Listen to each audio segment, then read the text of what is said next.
الدين رأس المال فاستمسك به فضياعه من أعظم الخسران. Bismillah, alhamdulillah, wassalatu wassalamu ala rasulillah.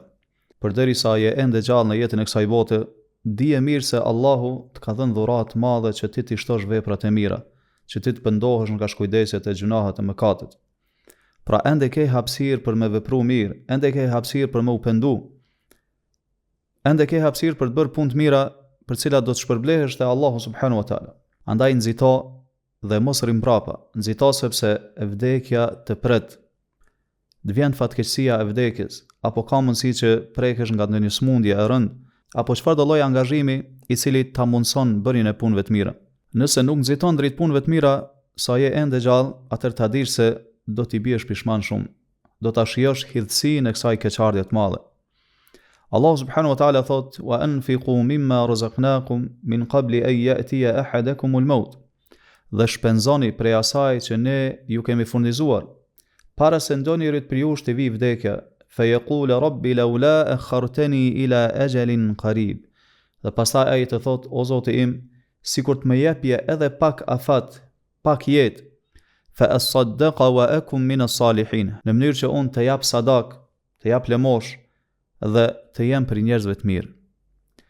Ky ajet është i tillë që ty si musliman të kthjellon dhe ta paraqet realitetin e jetës së kësaj bote dhe të nxit drejt punëve të mira, të marrësh iniciativën drejt punëve të mira. Edhe pse ajeti po flet për sadakën, lëmoshën për hir të Allahut subhanahu wa taala, padyshim se i përfshin edhe punë të tjera të mira. Pra Allah po thot: "Min qabli an ya'tiya ahadakum al-maut." Para se ndonjërit për ju të vi vdekja, pra kur shfaqen shenjat se vdekja është afër dhe njeriu fillon ta ndjejë një gjë të tillë se është afruar vdekja dhe dalja nga jeta e kësaj bote, atëherë në këtë gjendje i bëhet e qartë se më nuk ka mundësi të shpenzoj për hir të Allahut subhanahu wa taala, nuk ka mundësi me të bëj punë të mira.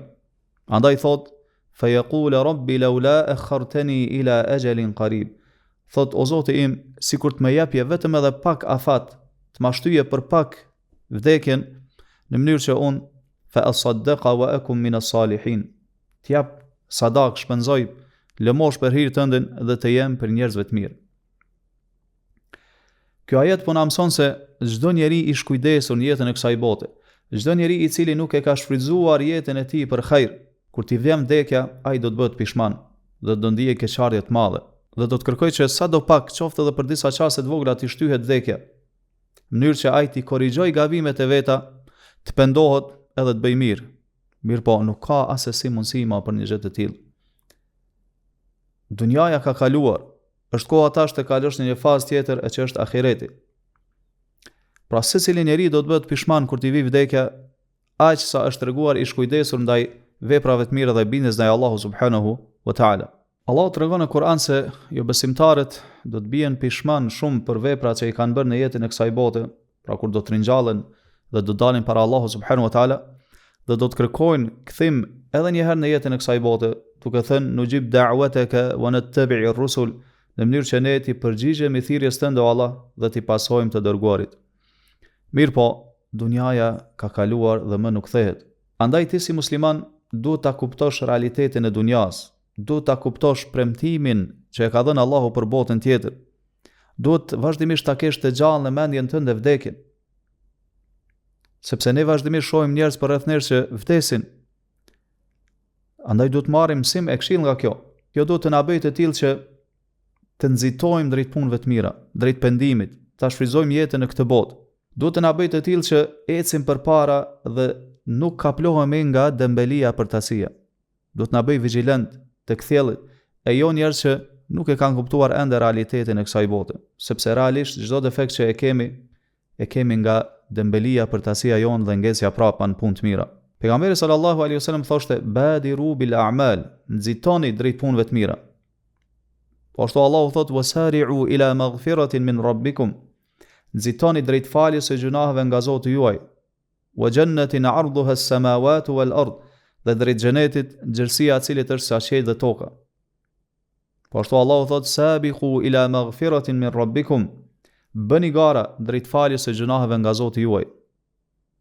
Po ashtu Allahu subhanahu wa taala i ka lavdruar ata njerëz që nxitojnë drejt punëve të mira dhe ka përmendur se kjo është cilësi dalluese e profetëve të tij dhe atyre që i pasojnë ata.